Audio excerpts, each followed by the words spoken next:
저는 이어서 유넷에 대해서 설명을 드리려고 하는데요. 유넷은 천천히 설명을 드리며, 먼저 유넷이 어떻게 나오게 됐는지 인트로덕션을 빌려서 말씀을 드리려고 해요. 유넷은 기존 CNN에서는 클래시피케이션이라고 해서 이미지 전체를 하나의 라벨로 분류를 하는 태스크를 주로 진행을 했었습니다. 그렇기 때문에 보시는 것과 같이 고양이 이미지를 넣었을 때는 고양이라는 라벨로 분류를 하는 태스크를 진행을 했었는데요.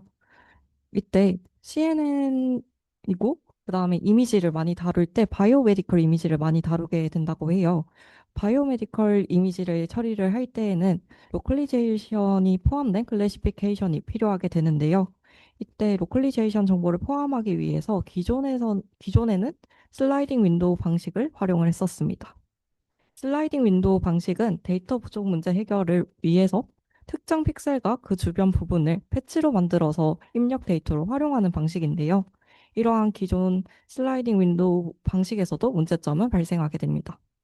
주변을 패치로 만들었기 때문에 패치가 하나의 이미지로 있는 게 아니라 서로 겹쳐지는 부분이 많아요.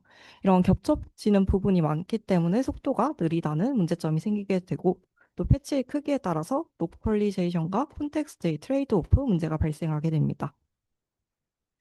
이를 해결하기 위해서 유넷이라는 모델이 나오게 되었는데요. 유넷의 구조에 대해서 설명드리면 크게는 수축 경로, 확장 경로로 나뉘어지게 되고 그 사이에 스키 커넥션이라는 방식도 활용되게 됩니다. 먼저 수축 경로에 대해서 설명을 드리면 컨트랙팅 패스라고 하는데요. 인코더의 역할을 합니다. 일반적인 CNN 구조를 가지고 있고요. 3 곱하기 3 컨볼루션과 렐루를 두 번 수행하게 됩니다. 이후에는 2 곱하기 2 맥스플링을 사용하게 되는데요. 다운 샘플링을 진행을 하게 되면서 채널 수는 2배로 늘어나기 때문에 해상도는 떨어지고 채널 수는 늘어나는 결과를 얻을 수 있고 이 인코더 과정 그 자체가 이미지의 컨텍스트 정보를 추출하는 과정이다라고 생각하시면 좋을 것 같아요. 수축 경로가 끝난 이후에 확장 경로로 이어지게 되는데요.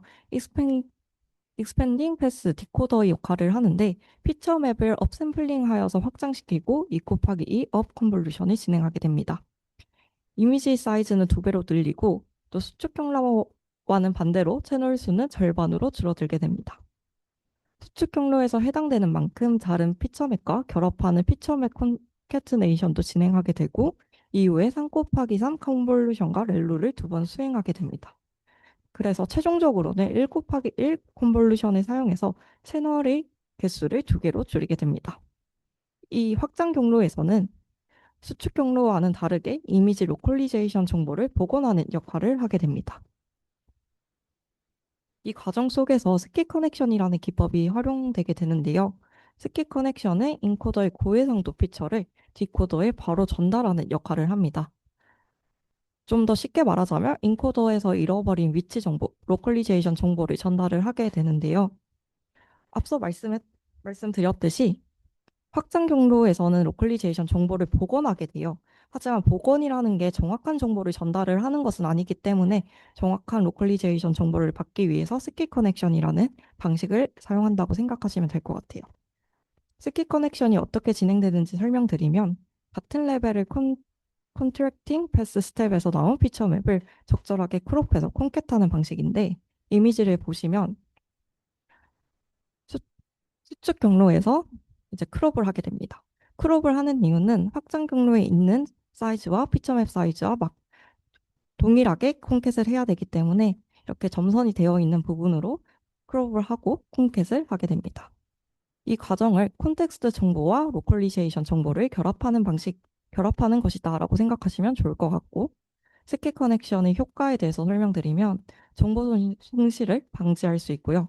경계 정확도도 상승시킬 수 있습니다. 마지막으로 그레디언트 흐름 또한 개선이 돼서 깊은 네트워크에서도 학습이 잘 된다라고 생각하시면 좋을 것 같습니다. 유넷의 트레이닝 방식에 대해서도 설명드리면 가장 먼저 데이터 프리프로세싱에서는 오버랩 타일 스트레치라는 방식을 활용하게 되는데요. 거대한 의료 이미지를 한 번에 GPU 메모리에 담을 수 없을 때 입력 데이터 크기에 제약 없이 유넷을 활용하기 위해서 오버랩 타일 스트레치를 제안하게 되었습니다. 유넷은 인풋 이미지 사이즈가 572 by 572이지만 아웃풋 이미지 사이즈는 388 by 388입니다. 이 이유는 컨볼루션 레이어에서 패딩을 사용하지 않았기 때문에 피처맵의 크기가 입력 데이터 크기보다는 작아진 결과인데요. 보시는 것과 같이 원본에는 파란색 테두리에 이미지가 꽉 차 있지만 예측 이미지에서는 좀 빈 공간이 보이는 것을 확인할 수 있습니다. 이렇게 빈 공간을 그대로 두는 것이 아니라 미러링 익스트라폴레이션을 활용해서 가장자리를 거울 반사된 형태로 확장시키는 건데요. 노란색 이미지에서 거울처럼 확장된 방식으로 빈 공간을 채워넣는 방식입니다. 네트워크가 세그멘테이션 맵을 생성할 때 미싱 데이터를 최대한 줄이고자 하는 것을 목표로 오버랩 파일 스트레치를 활용하게 됩니다. 이를 활용할 때 겹쳐지는 부분이 존재하도록 이미지를 잘라야지 원하는 크기의 아웃풋으로 세분화가 가능하다고 합니다. 데이터 어규멘테이션도 활용을 했었는데요. 의료 데이터를 다루는 것이다 보니 의료 데이터는 항상 부족하다라는 문제가 있기 때문에 데이터 어규멘테이션 사용이 필수적이라고 합니다. 유넷에서는 시프트, 로테이션, 랜덤 엘라스틱 디포메이션, 그레이 밸류를 활용했습니다. 그 중에서도 랜덤 엘라스틱 디포메이션이 작은 데이터셋만을 가지고도 시그멘테이션 네트워크를 학습시킬 때 키 컨셉이라고 주장을 하였는데요. 여기서 말하는 랜덤 엘라스틱 디포메이션은 각 픽셀이 랜덤한 방향으로 뒤틀리게 하는 방식이고 보시는 이미지와 같은 방식으로 데이터를 변형시킨다라고 생각하시면 될 것 같습니다. 또 더 자세하게 들여다보자면 SGD를 사용해서 모델을 최적화하였고요. GPU 메모리를 최대한 사용하기 위해서 이미지를 타일로 분할하여서 미니 배치로 구성한 뒤에 모델에 입력하였습니다. 모멘텀은 0.99로 설정을 해서 이전에 본 많은 훈련 샘플이 현재 최적화 단계의 업데이트를 결정하도록 하였습니다. 계산식을 살펴보면 웨이티드 로스라는 방식을 활용했는데요. 그 중에서도 에너지 펑션을 활용했습니다. 마지막에 얻은 피처 맵에 픽셀 단위로 소프트맥스를 수행하고 이에 크로스 엔트로피 로스 펑션을 적용하는 식입니다. 식에서 보시면 WX라는 것을 활용하게 되는데요. WX는 웨이티드 맵이라고 해서 픽셀별로 가중치를 부과하는 역할을 합니다. 웨이티드 맵에 대해서도 조금 더 자세하게 알아보면 같은 클래스 사이에 가질 수 없는 짧은 간격에 대해 학습하게끔 만들어주는 기능인데요. 거리를 활용을 했어요. 식을 보면 D1X라는 것은 픽셀 X의 위치로부터 가장 가까운 경계와 거리를 의미하고요. D2X는 픽셀 X의 위치로부터 두 번째로 가까운 경계와 거리를 의미합니다. 이 때문에 경계선에 해당하는 픽셀일 경우에는 더 큰 가중치를 두고 계산을 한다라고 생각하시면 좋을 것 같습니다. 실험 부분도 살펴보면 EM 세그멘테이션 챌린지를 실험을 진행을 했었는데요.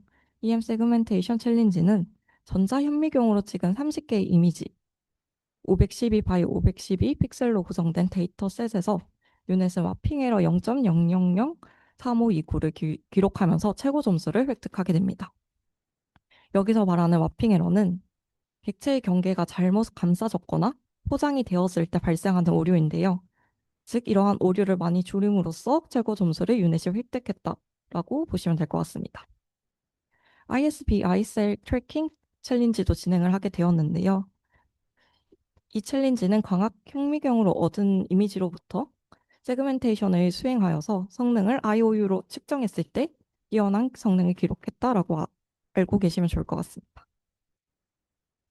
유넷에 대해서 정리를 해보면 유넷은 다양한 바이오메디컬 세그멘테이션 어플리케이션즈에서 아주 좋은 성능을 보여주었다고 논문에서는 주장하고 있습니다. 일라스틱 디포메이션이 포함된 데이터 어규멘테이션 덕분에 의료 데이터가 작다는 고질적인 문제를 적은 수의 데이터셋만으로도 훈련이 가능하게 하면서 이러한 한계를 극복하게 되었습니다. 엔비디아 타이탄 GPU 6GB에서도 단 10시간 만에 훈련시켜서 합리적인 학습 시간을 가지게 되었습니다. 논문을 분석을 하면서 제가 참고한 레퍼런스들이고요. 이상으로 발표 마치겠습니다.